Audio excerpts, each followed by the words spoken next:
The purpose of this video is to show how to create a new Visual Studio Team Services or VSTS project, set up a Git code repository, and integrate everything through your Visual Studio IDE. We'll be starting with a new project generated inside Visual Studio Team Services. So this video assumes that you have your own Microsoft online account and you've used that account to create a Visual Studio Team Services site. You'll use that account to both set up and integrate Visual Studio with your VSTS site.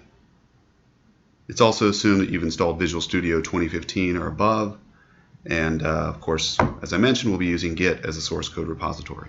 So first, log into your VSTS Microsoft account using the Microsoft account that's designated as the owner.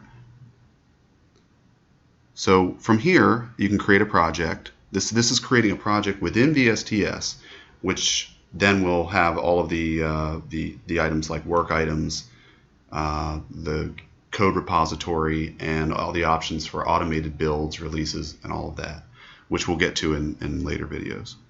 So first, I'm going to go ahead and create a project. Down here, you choose Git as the version control, work item process. This depends on how you want to manage your process. We'll just choose Scrum.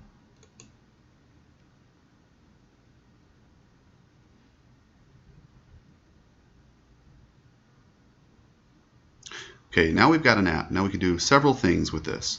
What I'm going to do is clone it in Visual Studio. Clone establishes that Git link between your local Git repository and the remote repository. So there are other options for cloning. As you can see, there's other IDEs, but we'll use Visual Studio. Now it's going to go ahead and launch Visual Studio.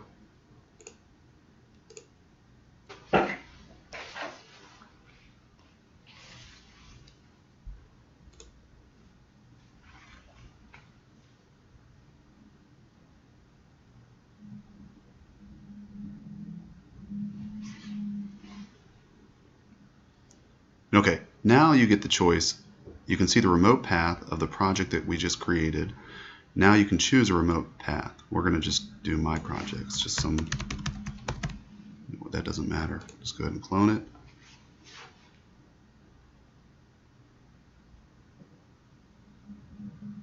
it. Okay, now from here you can create a new web application, and then now that your link's already established with Visual Studio, Team Services, Git repository, you can create your own application and then commit your code. You've established that link already. So now that we have a VSTS project and a connection to Visual Studio, let's go ahead and create an ASP.NET Core web application to use as our actual software project. So from here, we'll go to Solutions, we'll go to Home. And down here, there's a couple ways to do this, but down here, it's easier to just do a new solution.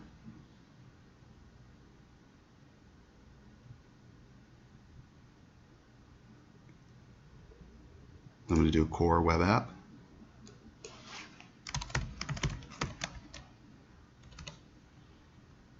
Create a new solution file. I'm not going to create a directory, and of course we already have a Git repository, so no need for that either. But you can see, as a side note, is if you don't have a Git repository, you can generate it directly from the Visual Studio IDE.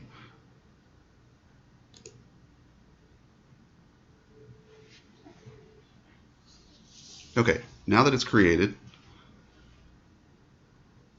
let's go into our solution file, and we can see several initial files have been created to support this ASP.NET Core web application. So then we go to Team Explorer. Let's look at our changes, and you can see all the files here. So what I'm going to do is I'm going to go ahead and build, just to demonstrate that build files aren't committed to the repository. They're created, but they're not going to be. There's no reason for them to be committed to the repo. Okay, so build succeeded. And let's go ahead and create a commit message. Commit all. Now you can do a commit and push at the same time to push to the remote repository, but I'm just going to show it in 2 different steps. And we'll go ahead and push. Verify your check-in by logging into Visual Studio Team Services. Let's go back. Let's just refresh this. Let's go to the code for this project.